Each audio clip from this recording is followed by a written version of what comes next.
ay rated SPG. Striktong patnubay at gabay ng magulang ang kailangan. Maaaring may masiselang tema, lengguwahe, karahasan, sexual, horror o droga na hindi angkop sa mga bata.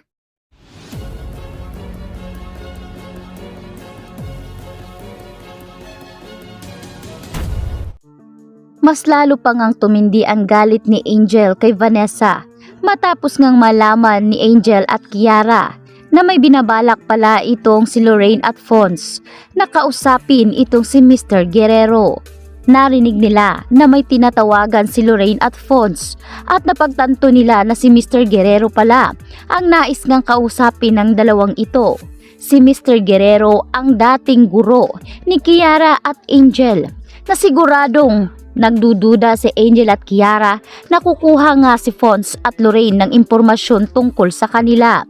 Kaya naman sinabi ni Angel na kinakailangan na nilang unahan ito bago pa man tuluyang makausap ni Lorraine at Fonz si Mr. Guerrero. Kaya naman dito na agad pinuntahan ni Kiara ang pamamahay ni Mr. Guerrero. Doon ay inundayan niya ng saksak si Mr. Guerrero at walang habas na awa ang ibinigay nito. Maya-maya pa, dumating na nga si Lorraine at Fonz kumakatok sa pintuan ni Mr. Guerrero. Ngunit tila napansin nila na may kung anong dugo sa ilalim sa pintuan ni Mr. Guerrero. Kaya dito sinipat nilang maigi at nalaman nila na dugo ito ng tao. Kinatok nila ng kinatok ang pintuan ni Mr. Guerrero. Mabuti na lamang bago pa ito nakapagsalita ay dito nga binuksan ni Mr. Guerrero ang pintuan kahit hirap na ito. Sa pagbukas ng Lorraine at Fonz, nakita nila't lumantad sa kanilang harapan ang katawan ni Mr. Guerrero. Dito nga takot na takot si Lorraine at Fonz. Agad ngang tumawag ng tulong si Fonz. Kaya maya-maya pa ay dumating na rin ang ambulansya. Subalit, nabanggit nga ni Mr. Guerrero kay Lorraine na si Kiara umano ang sumaksak sa kanya. Kaya mas lalong natakot si Lorraine sa kung ano pa ang pwedeng gawin nga ni Kiara at Angel. Tinawagan nga ni Lorraine si Vanessa. Habang nasa loob nga si Vanessa at Lexi nag-uusap, takot na takot si Lexi kay Angel. Kaya nang makatanggap ng tawag si Lexi, ay agad ibinigay ni Lexi ang cellphone kay Vanessa. At dito rin binantayan ni Lexi ang pintuan. Baka dumating itong si Angel. Binalita nga nitong si Lorraine ang tungkol sa nangyari kay Mr. Guerrero. Hindi na nila umano nakausap pa ito dahil dinatnan nila ito na puno ng saksak.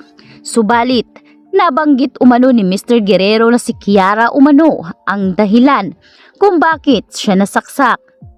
Malinaw mula sa bibig ni Mr. Guerrero ang pangalang binanggit nito. Kaya naniniwala si Lorraine na may kinalaman si Kiara sa nangyari. Sa kabilang banda naman, dito na nga ngayon, maya-maya pa ay dumating ang mga kapulisan sa pamamahay ng mga panganiban. Patakbungang lumapit itong si Lexi sa kanyang ina.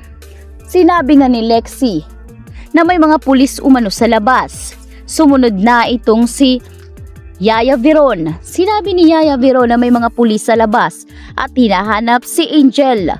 Kaya nagtataka itong si Madam Sylvia kung bakit hinahanap si Angel. Nilabas agad ni Sylvia ang mga pulis.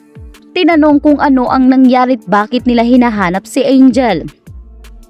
Sinabi ng mga pulis na kinakailangan nila ng mga konting katanungan kay Angel dahil sa huling banggit nitong si Mr. Carlito Panganiban ay may mga impormasyon tungkol kay Angel. Kaya kinakailangan umano nila itong tanungin. Kabado si Angel dahil baka ikulong siya at mabulilga ang kanyang mga sikreto. Sa pagkakataong ito ay sapilitan na ring sumama si Angel. Ngunit bakas sa mga mata ni Angel ang takot. Wala doon ang kanyang ate, Kiara, kaya siguradong hindi siya matutulungan nito. Ngunit sa pagdating sa presinto ay nanghiram nga siya ng cellphone at dito niya tinawagan ang kanyang ate Kiara. Ibinalita niya na nasa presinto siya ngayon dahil merong mga katanungan ng pulis sa kanya. Natatakot umano siya na baka makulong siya at mabulaga ang kanilang ginawa dito kay Carlito Panganiban at Luigi Panganiban. Siguradong hindi umano siya makakalaya. Kaya ang binabalak nila ngayon ay para mahinto ang investigasyon ay paslangin na itong si Vanessa. Dahil alam nitong si Angel na si Vanessa ang may pakana ng lahat at hindi siya naniniwala na walang kinalaman si Vanessa. Kaya sa susunod na mangyayari ay sisiraan nga ni Angel si Vanessa dito kay Madam Sylvia upang madala na rin si Vanessa sa mental hospital ulit dahil masyado umanong sagabal ito si Vanessa sa kanyang mga plano. Samantalang, dito na nga sumipsip ng sumipsip si Angel kay Madam Sylvia. Nanadala naman agad si Madam Sylvia. Tinawagan ni Madam Sylvia ang health facilities at nais niya umanong ipakuha itong si Vanessa. Pabor na pabor at ngiting ahas itong si Angel dahil sa wakas ay nasutsutan niya na rin itong si Madam Sylvia. At hindi magtatagal ay siguradong mapapalayas na si Vanessa. Subalit hindi nga pumayag ito nga si Marco. Hindi siya pumirma sa kasunduan kaya mananatili si Vanessa sa pamamahay ng mga Panganiban.